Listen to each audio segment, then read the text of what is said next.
Die Schweiz hat gestern ihren 735. Geburtstag gefeiert. Aber wie hat Jesus unsere Schweiz gegründet? Diese Frage beschäftigt mich schon lange, weil ich sowohl Jesus als auch die Schweiz von ganzem Herzen liebe. Zusammen werden wir jetzt für das einen Blick werfen in die Bibel und in die helvetische Geschichte. Die Schweiz heisst ja offiziell Schweizerische Eidgenossenschaft, auf Latinisch Confederatio Helvetica. Und eine Confederatio, das ist ein Bündnis. Ein Bund ist ein unauflöslicher Vertrag, eine Abmachung oder eine Stiftung, kann man es auch sagen. In der Bibel sehen wir, dass sowohl Menschen untereinander Bündnis stiften, aber dass manchmal auch so ein Bund von Gott ausgeht. Und das sind sehr ernste Angelegenheiten, bei denen oft auch Tiere geopfert worden sind. Bereits im Alten Testament hat Gott mehrere Bünde gestiftet, wo oft alle Menschen betroffen haben, also auch wir heute eingeschlossen sind. Ein Bund besteht amigs aus einer inneren, gegenseitigen Verpflichtung und oft einem äußeren Bundeszeichen. Zuerst erhalten wir mal einen stichwortigen Überblick erhalten über 5 Punkte, 5 Bund. Erstens der Ehebund. Gott hat den Ehebund gestiftet zwischen einer Frau und einem Mann. Und Gott hat sich verpflichtet, die Ehe zu segnen. Und der Mensch verpflichtet sich gegenseitig lebenslang treu zu sein. Und das Bundeszeichen ist eigentlich die Eheurkunde und ab dem 13. Jahrhundert der Ehering. Zweitens, im Noah-Bund hat Gott sich verpflichtet, nie mehr eine Sintflut zu schicken, die alles Leben auslöschen. Und der Mensch verpflichtet sich dafür, keinen Mord mehr zu begehen, respektive Gericht zu etablieren, wo die Situation des Mordes aufklären und auch regeln. Das Bundeszeichen ist der Regenbogen. Drittens, der Abraham-Bund. Dort verspricht Gott einer Einzelperson, einem Abraham, Segen, das Land Kanaan und viele Nachkommen zu geben. Der Abraham dafür verpflichtet sich, seine Nachkommen zu beschneiden. Also das Bundeszeichen ist die Beschneidung der Buben. Viertens, der Sinai-Bund. Im Sinai-Bund, man kann auch sagen Mose-Bund, verpflichtet sich Gott, Israel als sein heiliges Volk anzunehmen. Und die Israeliten wiederum verpflichten sich, die 10 Gebote zu halten. Das Zeichen von dem Bund war die Bundeslade, eine Holztruhe, die vergoldet war, mit diesen beiden steinernen Gesetzestafeln von den 10 Geboten.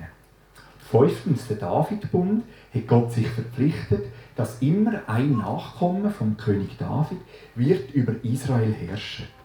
Und dafür verpflichten sich die Nachkommen von David verpflichten, dass sie sich als Gesetz von Gott halten. Zum einem kurzen Zwischenfazit. Der Bund mit dieser Einzelperson Abraham zeigt uns klar Gottes Liebe zu jedem einzelnen Mensch auf dieser Welt. Zu ihnen und mir, zu dir und mir. Dass Gott auch der persönliche Gott ist. Und der Bund mit dem König David und mit seinen Nachfahren zeigt uns, dass Gott der Gott der Familie ist. Der auch unsere Familie liebt und mit unserer Familie noch nicht fertig ist mit seinem Wirken. Und der Bund mit dem Volk Israel zeigt uns, dass Gott der Gott von Israel ist, der Gott von der Schweiz und auch der Gott von allen Völkern. Das Alte Testament besteht ja nicht nur aus diesen 5 Bünden, sondern enthält auch viele Geschichten, die uns schonungslos und ehrlich aufzeigen, wie Menschen damals den Sinai-Bund, den Mose-Bund, die 10 Gebote, gebrochen haben, übertreten haben. Und Gott hat ein Grundproblem entwickelt. Gott hat eine Lösung entwickelt für das Grundproblem von uns Menschen. Wir hören nochmal auf den Abschnitt aus dem Prophet Jeremia 31, Vers 31 bis 34 auf Hochdeutsch in der wortwörtlichen Elberfelder Übersetzung mit ein paar Erklärungen auf Mundart. Es ist eine Prophetie auf Jesus, auf den Jesusbund. Siehe, Tage kommen, spricht der Herr, Da schließe ich mit dem Haus Israel und mit dem Haus Juda einen neuen Bund. Nicht wie der Bund, ich kann sagen, nicht wie der Sinai-Bund, nicht wie der Mose-Bund, den ich mit ihren Vätern, also mit den Vorfahren, geschlossen habe an dem Tag, als ich sie bei der Hand fasste, um sie aus dem Land Ägypten herauszuführen. Diesen meinen Bund haben sie gebrochen, obwohl ich doch ihr Herr war. Ich kann übersetzen, obwohl ich doch ihr Eheherr war, spricht der Herr. Gott ist der Ehemann von seinem Volk Israel. Und die Israeliten sind seine geliebte Brut gewesen. Aber die Menschen sind Gott untreu gewesen, indem sie andere Götter anstelle vom lebendigen und unsichtbaren Gott verehrt haben. Aber das Überraschende ist jetzt, Gott bleibt treu. Er hält den Bund ein, obwohl er das gar nicht müsste. Seine Liebe zu uns ändert sich nie, weil er selber Liebe ist. Er ist Liebe in Person. Sondern das ist der Bund, den ich mit dem Haus Israel nach jenen Tagen schließen werde, spricht der Herr. Ich lege mein Gesetz in ihr Inneres und werde es auf ihr Herz schreiben. Gott verspricht uns hier den neuen Jesus-Bund. Jesus lebt und wirkt durch seinen Heiligen Geist in uns. Es geht jetzt nicht mehr um die steinernen Gesetze, die auf Gesetzestafeln sind, die außerhalb von uns sind, sondern um unsere persönliche Liebesbeziehung mit ihm, die in uns ist. Und ich werde ihr Gott sein und sie werden mein Volk sein. Dank Jesus haben alle Menschen auf unserer Welt die Möglichkeit, an Gott zu glauben, egal aus welcher Kultur jemand ursprünglich stammt. Dann wird nicht mehr einer seinen Nächsten oder einer seinen Bruder lehren und sagen, er kennt den Herrn, denn sie alle werden mich erkennen, von ihrem Kleinsten bis zu ihrem Größten, spricht der Herr. Jesus wirkt auch in Demokratisierung. Wir brauchen keinen Priester, um unsere Beziehung zu Gott zu leben.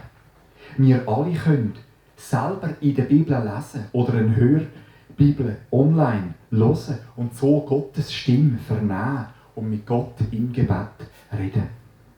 Denn ich werde ihre Schuld vergeben und an ihre Sünde nicht mehr denken.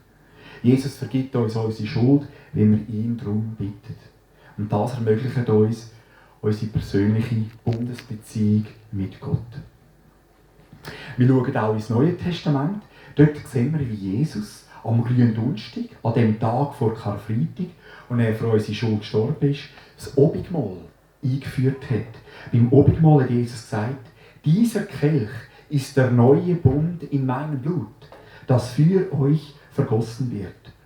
Damit hat Jesus sich direkt auf die Prophetie, auf die Vorhersage vom Prophet Jeremia bezogen, dass Gott den neuen Bund wird stiften.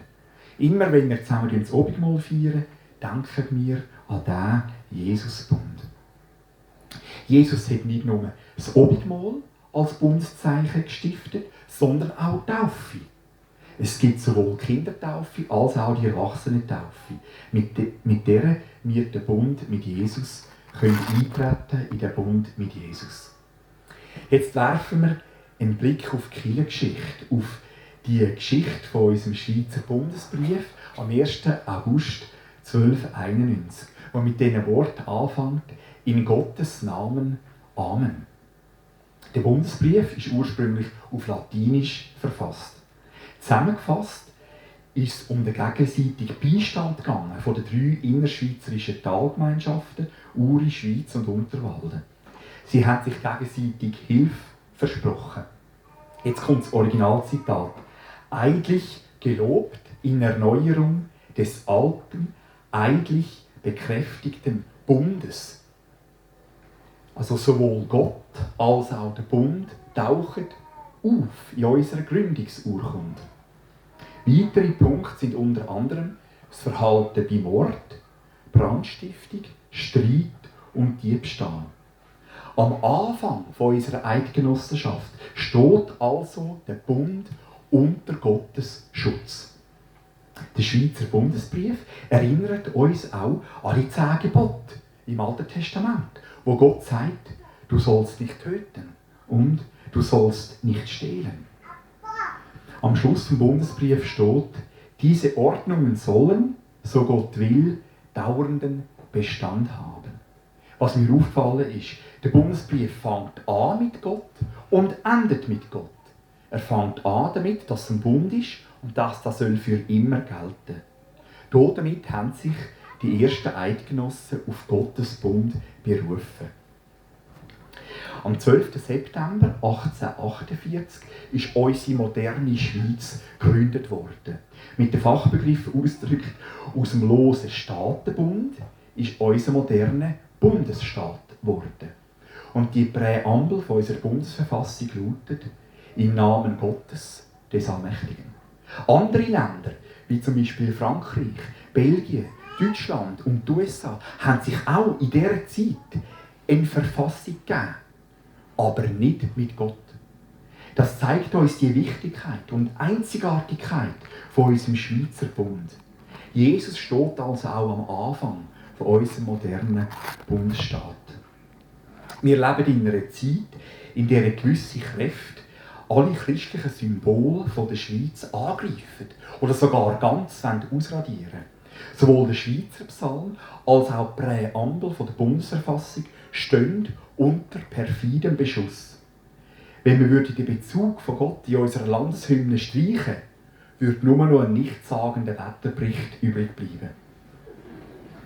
Leider wächst unser Staat und seine Bürokratie unaufhörlich.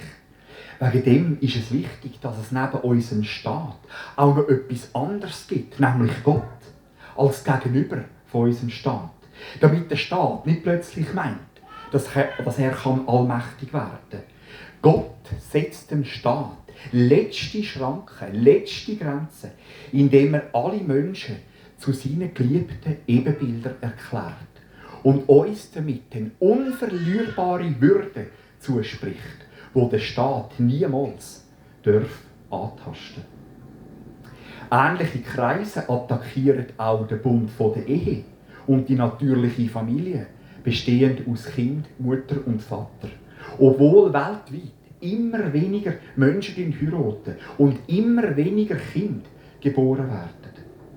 Das Problem ist, es ist das Problem, dass Ehe und Familie angegriffen werden.